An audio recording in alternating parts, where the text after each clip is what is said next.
Je m'appelle Nicolas Tempé, j'arrive bientôt à la moitié du siècle et je suis artiste plasticien. On est dans mon atelier, perdu dans les montagnes ardéchoises, et c'est un ancien bâtiment qui servait à faire le tissage de soie. Voilà, des gros murs en pierre, 2000 m² de surface, donc je suis à l'aise pour créer. J'ai commencé quand j'étais gamin à tremper les mains dans le latex liquide et pour en faire des gants, etc. Et puis en 98, j'ai voulu séduire mon épouse en faisant un costume de diable complet avec des ailes qui se déploient, de la fumée qui sort des oreilles, etc. Et j'ai créé mes premiers personnages comme ça en latex avec des moules en plâtre.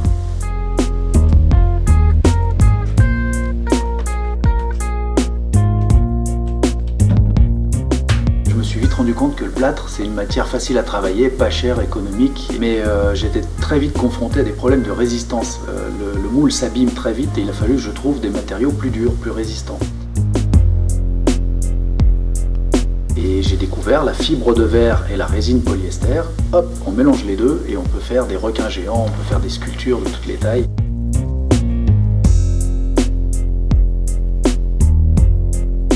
Les résines, c'était une chose, mais pour faire une pièce en résine, il faut un moule souple. Là, pareil, il a fallu que je recherche d'autres matériaux de façon complètement autodidacte, du silicone par exemple. Matériau A, matériau B, on mélange les deux et on fait du moule en silicone alimentaire, mais on fait aussi de la prothèse médicale, des masques, etc. Et du coup, en 20 ans, j'ai travaillé énormément de matières différentes, de façon totalement différente aussi, c'est-à-dire que j'ai dû créer mes propres systèmes de moulage.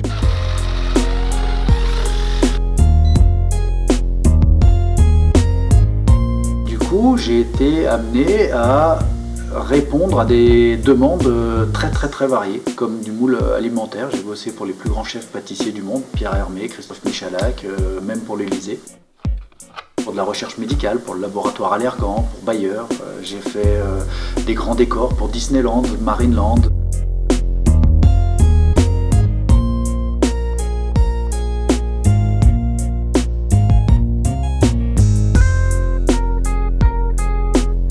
Et à un moment donné, j'avais trop de limites créatives. J'avais besoin de créer mes propres œuvres.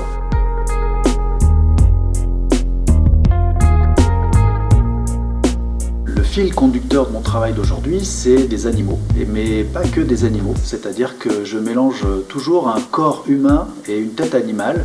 C'est un petit peu pour faire prendre conscience aux gens que les humains et les animaux sont vraiment interdépendants. La première étape, c'est réellement d'avoir la petite idée de départ. C'est qu'est-ce que je vais pouvoir créer comme nouveau personnage sympa, original.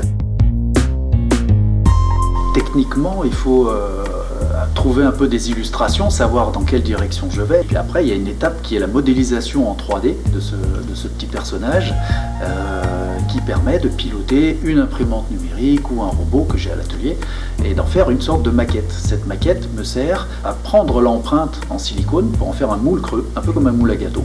Et dans ce moule, je fais mes copies en résine que je reponce, que je prépare pour les peintures et que je finalise comme ça pour les présenter sur les salons. Le moment où j'ouvre le moule pour la première fois et que je découvre ce que j'ai pu imaginer il y a quelques mois, c'est vraiment une naissance.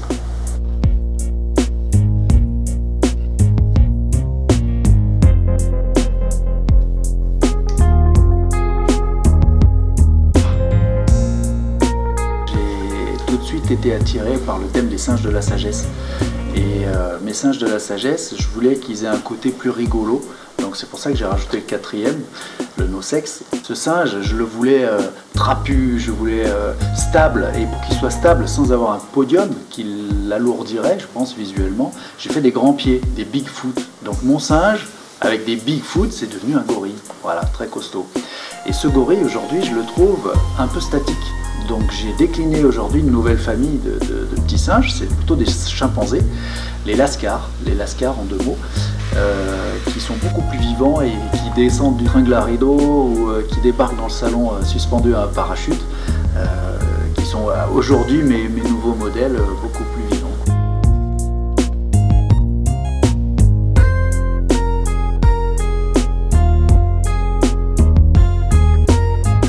après avoir fait les singes de la sagesse, je suis passé d'un extrême à l'autre et j'ai eu envie de créer des ratons laveurs sur le thème des 7 péchés capitaux.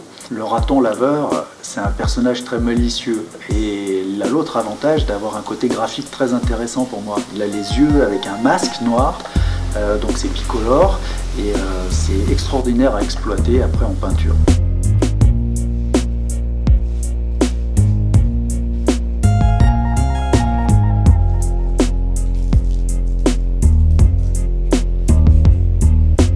Là, je prépare un nouveau petit projet très malin que les gens vont pouvoir s'approprier et même se transmettre de génération en génération dans la famille. Ça devrait sortir très bientôt.